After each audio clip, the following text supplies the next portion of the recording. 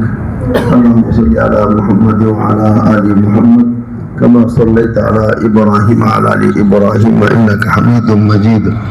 اللهم بارك على محمد وعلى آل محمد كما باركت على إبراهيم وعلى آل إبراهيم إنك حميد مجيد. ربنا ظلمنا أنفسنا وإن لم تغفر لنا وترحمنا لنكونن من الخاسرين. ربنا آتنا في الدنيا حسنة وفي الآخرة حسنة وقنا عذاب النار. اللهم إنا نسألك علما نافعا ورزقا طيبا وعملا متقبلا. اللهم طهر قلوبنا من النفاق وأعمالنا من الرياء وألسنتنا من الكذب وأعيننا من الخيانة، فإنك تعلم خائنة الأعين وما تخفي الصدور. نعوذ بالله من علم لا ينفع وقلب لا يخشع ونفس لا تشبع ودعاء لا يسمع. اللهم آت نفوسنا تقواها وزكها أنت خير من زكاها أنت وليها ومولاها.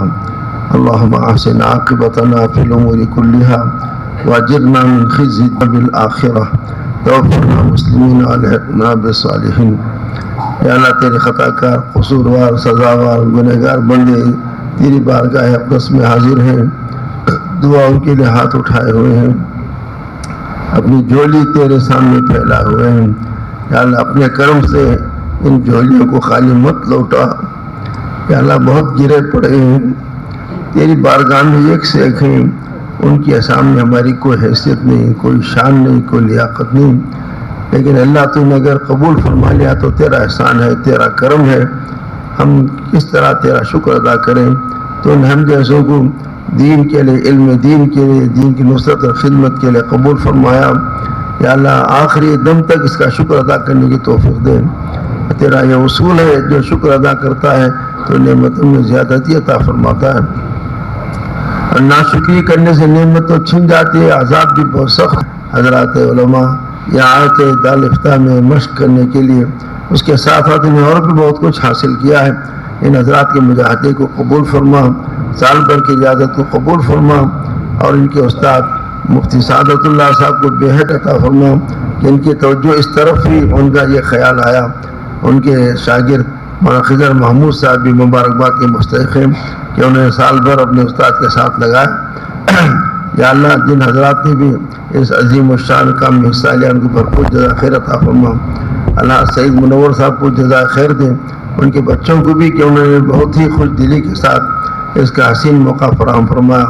یا اللہ یہ یقیناً بہت خوشنما ادارہ ہے، بڑی شاندار مسجد یہاں بنی ہوئی ہے، لیکن بہت دنوں سے ظاہری آبادی نہیں تھی، ہو سکتا ہے کوئی دوسری مخلوق آباد کر رہی تھی، لیکن جن پر یہ علوم حاصل کرنا فرض ہے یا جن پر عبادتیں فرض ہیں وہ انسان وہ یہاں نہیں آ سکے تھے، بہت کم یہاں حاضری ہوتی تھی۔ جمعے میں تو کافی حاضری ہوتی ہے، اس کا میں خود بھی عینی گواہ ہوں، لیکن اللہ تو نے بڑا فضل فرمایا، پورا سال یہاں یہ مسجد آباد رہی، یہ مدرسہ آباد رہا، ادارہ آباد رہا، بڑی رونق رہی اور بڑی شان رہی یہاں۔ یا اللہ تو مدد فرما، اس عمل کو قبول فرما۔ اے اللہ تیری بارگاہ میں قبولیت کے لیے بڑا عمل ہونا ضروری نہیں، جو عمل اخلاص کے ساتھ کیا جاتا ہے وہ قبولیت کا مقام پا لیتا ہے۔ ہم سب کو تیرے دین کی نصرت کے لیے قبول فرما، نفع دینے والا علم عطا فرما، قبول ہونے والا عمل عطا فرما۔ اے اللہ رزق حلال طیب واسع اور کشاد عطا فرما، ہر بیماری سے شفا عطا فرما۔ اے اللہ آج کے جلسے کو بھی تو قبول فرما، اس کے لیے جو محنتیں ہوئیں اس کو بھی قبول فرما۔ یہ طلباء مبارکباد کے مستحق ہیں اور ان کے اساتذہ جنہوں نے ان کی تربیت کی، ان کو تعلیم دی اور سال بھر ان کے پیچھے لگایا اور ان کے لیے ضرورتوں کا سامان بھی فراہم کیا، جو حضرات ان کے معاون بنے اور ناصر اور حامی بنے، ان سب کو تو جزا خیر عطا فرما۔ یا اللہ یہ علماء اور مفتیان یہاں سے نکلے تو ان کے لیے کام کرنے کا کھلا ہوا میدان ملے، کام کرنے کے لیے حسین اور بہترین موقع فراہم ہو۔ یا اللہ بغیر کسی رکاوٹ کے، بغیر کسی فتنے کا شکار ہوئے ان کے دین کی خدمت انجام دینے کی توفیق دے۔ ویسے اس راہ میں یقیناً رکاوٹیں آتی ہیں، لیکن اسے خندہ پیشانی سے جھیلنا کہ ہمارا وطیرہ ہونا چاہیے۔ خاص طور سے علوم دینیا کی اشاعت میں یہ سب مشکلات پیش آتی ہیں، لیکن تو اگر آسان فرما دے تو تیرے لیے یہ کام مشکل بالکل نہیں ہے۔ اللہ فضل فرما دے، کرم فرما دے، آخری دم تک ہم سب کو نصرت دین کے لیے قبول فرما۔ اللہ اس مسجد کی بھی حفاظت فرما، اس کو ہمیشہ آباد و شاد فرما، اس ادارے کو بھی پر رونق بنا۔ اللہ یہاں جو بھی ضرورتیں پیش آتی ہیں ان کو تو غیب سے پورا فرما۔ اللہ یہاں کے تمام اساتذہ کی مدد فرما، جو ان کے معاونین، رفقا اور خدام ہیں سب کو جزا خیر دیں۔ اے اللہ جو بھی دعائیں ہم نے مانگی ان کو بھی قبول فرما، جو دعائیں مانگنی چاہیے تھی اس موقع پر رہ گئی ہیں ان کو بھی قبول فرما۔ یا اللہ ہمارا کام ہی مانگنا ہے، اب تو اپنے فضل سے عطا فرماتا ہے، ہم یہ نہیں کہتے استحقاق کے مطابق عطا فرما، ہمارا کوئی استحقاق نہیں ہے، تو جو بھی عطا فرماتا اپنی شان سے، اپنی رحمت سے عطا فرماتا ہے، ہمارا کوئی حق نہیں تو سے زبردستی مانگنے کا، تو عطا فرما دے تو تیرا احسان ہوگا، تیرا کرم ہوگا۔ تیرے پیارے نبی علیہ السلام کی شریعت و سنت کو ہمیشہ حرز جان بنانے کی توفیق دے، اس کو پھیلانے کی توفیق دے، دعوت دین کا فریضہ انجام دینے کی توفیق دے۔ اے اللہ ہمارے مدرسوں، مسجدوں، خانقاہوں اور مکاتب کی حفاظت فرما، ہم سب کے ایمان کی، اعمال صالحہ کی، اخلاق حسنہ کی حفاظت فرما، جان و مال، آبر و اولاد تجارت و زراعت کی، ملازمت کی، تمام متعلق چیزوں کی حفاظت فرما. یا اللہ کل مخلوق کے شر سے بچا، خاص طور سے انسانوں اور جنات کی شرارت سے بچا، نظر بد سے بچا، حاسدوں سے بچا، دین اور اسلام. السلام علیکم ورحمۃ اللہ وبرکاتہ. آج جو ہے جامعہ امام قاسم النانوتوی رحمۃ اللہ علیہ کے پروگرام میں شرکت کا موقع ملا. ماشاءاللہ پروگرام بہت شاندار چلا. جو ہے اس وقت اس موقع پر تقریباً 29 مفتیان کرام فارغ ہوئے جو افتاء کی تعلیم سے فارغ ہوئے، اور کئی بچے جو ہے انگلش زبان اور لٹریچر سے بھی فارغ ہوئے. پروگرام بہت شاندار رہا. مفتی افتخار صاحب دامت برکاتہم نے اپنے خیالات کا اظہار کرتے ہوئے فرمایا، مبارکباد دی ادارے کے ذمہ داروں کو، خاص طور سے مبین منور صاحب کو اور مفتی سعادت اللہ صاحب کو مبارکباد انہوں نے پیش کی، اور کہا کہ اسی طریقے سے پروگرام کئی سالوں سے اس ادارے کے اندر پہلے بھی دینی تعلیم کی تعلیم ہوتی تھی، دینی تعلیم کے پروگرام چلتے تھے. ماشاءاللہ جو ہے اب جو ہے ایڈوانس تعلیم یعنی افتاء کی تعلیم اب اس وقت بچوں کو دی جا رہی ہے، اور 29 بچے فارغ ہوئے، اور یہ سلسلہ انشاءاللہ ایسی جاری رہے گا اور چلتا رہے گا. اور میں سمجھتا ہوں کہ یہ بہت کامیاب پروگرام رہا. بچوں نے جو پریزنٹیشن پیش کیا اور جو ہے مقالات اپنے پیش کیے، بہت ہی عمدہ جو ہے ایک دم کرنٹ ایشو پہ انہوں نے اپنے مقالات پیش کیے، اور بہت شاندار طریقے سے پروگرام چلا ماشاءاللہ. میں جو ہے اس موقع پہ اس ادارے کے ذمہ دار سید منور صاحب اور مفتی سعادت اللہ صاحب اور تمام ان کی پوری فیملی کو مبارکباد پیش کرتا ہوں. اور جو کچھ میں نے کہا بہرحال میرے اپنے تاثرات ہیں. شکریہ. میں Abdullah Salman Islamic Quranic research academy کا جو ہے جنرل سیکریٹری ہوں، اور ہمارے ساتھ مولانا نثار صاحب بھی موجود ہیں، اور ہم اور آپ جو ہے مولانا جو ہے سید منور صاحب سے ہمارا بہت گہرا تعلق ہے. ہم شروع سے جو ہے جو بھی ان کے ادارے چلتے تھے ان کے ساتھ دیتا تھا اور ساتھ میں رہا ہوں. سمجھیے کو بلکہ کل وہ مجھ سے کہہ رہے تھے کہ آپ جو ہے ہمارے ساتھ بانیوں سے ہیں اس ادارے میں، جو ہے گویا کس طرح جو کام کریں آپ ہمارے ساتھ ہیں شروع سے. السلام علیکم ورحمۃ اللہ وبرکاتہ. آج یہاں مسجد کوثر سلگٹ پورہ میں واقع مدرسہ محمد قاسم نانوتوی صاحب کے نام سے جو قائم ہوا ہے، اس کے تقریباً 31 طلبہ نے آج یہاں پر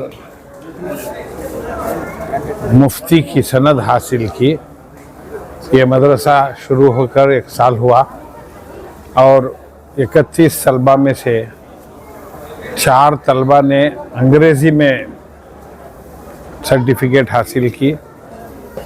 قابل صد تحسین ہیں وہ تمام طلبہ اور ان کے والدین جنہوں نے مفتی کورس مکمل کیا، اور آج ان کی دستار بندی بھی ہوئی، ان کو سند بھی دی گئی. اب ان کے نام کے آگے جو ہے مفتی ہو جائیں گے. وہ دنیا میں یوں تو ہر شعبے میں عالم ہو جاتے ہیں، فاضل ہو جاتے ہیں، ڈاکٹر ہو جاتے ہیں، انجینئر ہو جاتے ہیں، مگر ہر شعبے میں ایک مخصوص ہوا کرتا ہے. جیسے کہ ڈاکٹر ہوئے، ڈاکٹر میں کئی شعبے ہیں. کوئی ماہر نفسیات ہوتا ہے، کوئی ماہر ہڈیاں ہوتا ہے، کوئی دل کا ماہر ہوتا ہے. اس طریقے سے کئی شعبے ہوتے ہیں. ایک ڈاکٹر کے شعبے میں دانتوں کا کوئی ہوتا ہے، بالوں کا کوئی ہوتا ہے، چمڑے کا کوئی ہوتا ہے. مگر یہ ایک شعبہ ایسا ہے مفتی کا جس میں دنیا بھر کے سوالات کا جواب ان مفتیوں کو دینا پڑتا ہے. جو جس طریقے کا سوال کرے اس کو ان کو پوری چھان بین کر کے احادیث کی روشنی میں، قرآن کی روشنی میں، اور سب سے بڑی بات تو یہ ہوتی ہے کہ ماحول کو دیکھتے ہوئے ان کو فتویٰ دینا پڑتا ہے. اس لیے آج جو 31 طلبہ نے مفتی کا کورس کیا وہ واقعی صد قابل تحسین ہیں. میں میرے دل کی گہرائیوں سے ان تمام کو مبارکباد پیش کرتا ہوں، اور مولانا سعادت صاحب جنہوں نے اس مدرسے کو بڑی محنتوں سے، کاوشوں سے چلایا